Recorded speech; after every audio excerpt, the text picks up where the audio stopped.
বক্সনগর সীমান্তে ফের উত্তেজনা। সীমান্তে বিএসএফ এর গুলিতে গুরুতর আহত হয় এক যুবক। ঘটনা মধ্য বক্সনগরের আশাবাড়ি এলাকায়। আহত যুবক বর্তমানে জিবি হাসপাতালে চিকিৎসাধীন।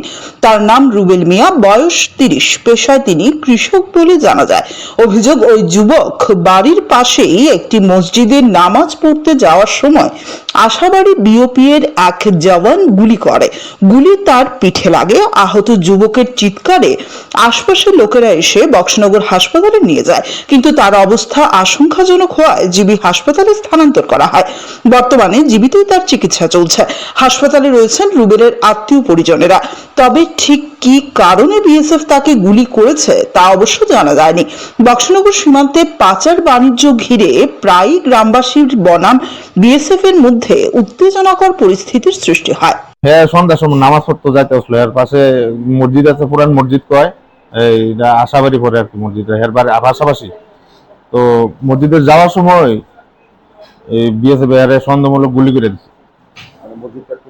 মসজিদটা হলো আশাবাড়ি আর কি, আশাবাড়ি ধরে আর কি, মধ্য বক্সনগরের পাশাপাশি, কাছাকাছি। হ্যাঁ হ্যাঁ, বাড়ির পাশে।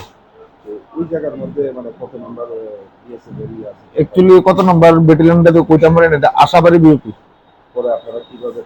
তারপরে লোকজন চিল্লাপাল্লা শুরু করতে পারে, আমরা খবর পাইলাম। পরে আমরা হসপিটাল দৌড়ে গেছি। আমরাও নিচে না, হসপিটালের নিচে পাশে যারা হয়েছে তারা হসপিটাল নিয়ে গেছে। পরে আমরা দৌড়ে গেছি, যাই সেটা দিয়ে এই অবস্থা। বক্সনগর হসপিটালে, বক্সনগর হসপিটাল থেকে রেফার করছে জিবিতে। অবস্থা তো বেশি ভালো না স্যার। গুলি করছে আপনার পেছনে, এখন লাঞ্চ একদম ফুটে গেছে। এটা হচ্ছে আপনার উত্তরপাড়া ধরে আর কি, আশাবাড়ি উত্তরপাড়া ধরে। ওনার বাড়িতে তো মা আছে, বাবা আছে, বাচ্চা আছে, বউ আছে। হ্যাঁ, আপনি কৃষি কাজ করি।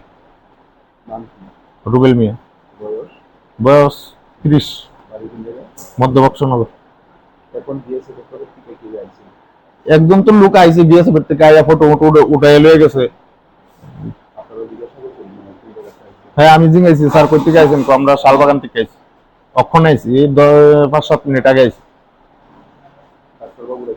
ডাক্তারবাবুরা তো অক্ষণে কোনো কিছু কইতাছে না, কয় আগে হেয়ার লাঞ্চটা আগে ঠিক হোক, তারপরে দেখা দেবো কি